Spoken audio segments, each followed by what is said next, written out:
Moving on, Arvind Kejriwal is waiting for Varanasi's voice now to help finalize his seat. And while a final decision on a direct face-off between Kejriwal and Narendra Modi in the Lok Sabha polls is still on hold, the BJP and the Congress have already dismissed the challenge posed by the Aam Aadmi Party when it comes to Varanasi, saying that it will be a direct fight between the Congress and the BJP, and both the parties completely dismissing any impact Kejriwal might have.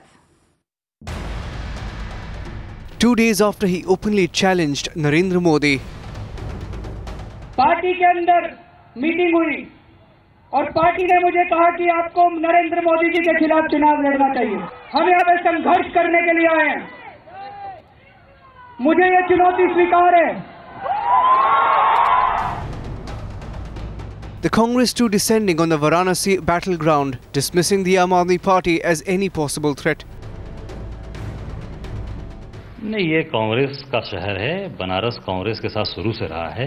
यहाँ लड़ाई कांग्रेस से ही होगी। ये कांग्रेसी शहर है। यहाँ अरविंद केजरीवाल आप पार्टी का कुछ भी नहीं है। वो केवल एक मीडिया की हाइप है, उसमें वो घूम रहे हैं। जमीनी हकीकत पे कहीं भी नहीं है। यहाँ पर कोई उनका आता पता नहीं है। यहाँ जो भी लड़ाई मोदी से होगी वो कांग्रेस से 1-to-1 आमने सामने लड़ाई होगी। And for once, the Congress and the BJP were on the same page, both dismissing the Aam Aadmi Party as a non-entity in this battle. जो कोई बड़ा व्यक्ति लड़ता है तो उसके सामने जाकर लड़कर नाम कमाने के लिए भी कई लोग लड़ते हैं।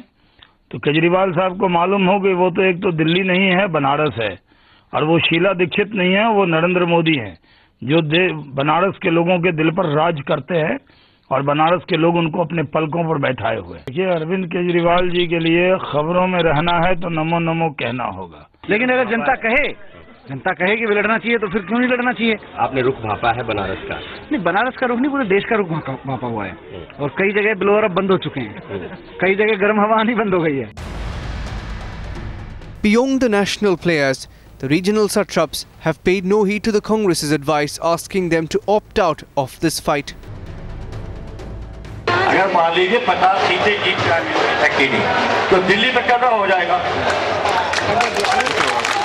You see, insofar as both the NDA and UPA are concerned, they stand exposed in the eyes of the people, and we are quite confident that the people of UPA and that of Banaras will stand by our leader, Bahin Mayawati ji.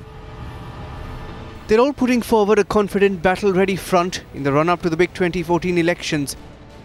There's little doubt that the fight for Varanasi is likely to be the biggest one this election season. Bureau Report, Times Now.